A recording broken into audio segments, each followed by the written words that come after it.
Praise the lord everyone.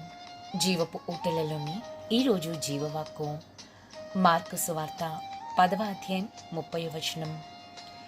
ఇప్పుడు ఇహమందు హింసలతో పాటు నూరంతలుగా ఇండ్లను, అన్నదమ్ములను, అక్కచెల్లెండ్లను, తల్లులను, పిల్లలను, భూములను రాబోవు లోకమందు నిత్య జీవమును పొందునని మీతో నిశ్చయముగా చెప్పుచున్నాను.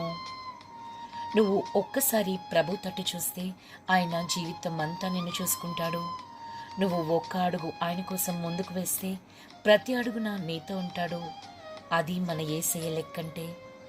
యేసుతో నీ జీవితమని ఒక నిర్ణయం తీసుకో. శ్రమలు, వేదనలు ఉండవని కాదు గాని ఏ పరిస్థితిలోనైనా నీ చేయి విడవడు. ప్రతి కీడును మరిపించే మేళ్ళు, ఆశీర్వాదాలు నిత్యత్వము దయచేసి హెచ్చిస్తాడు. యేసుక్రీస్తు కృప మనకు తోడైండును గాక. ఆమేన్.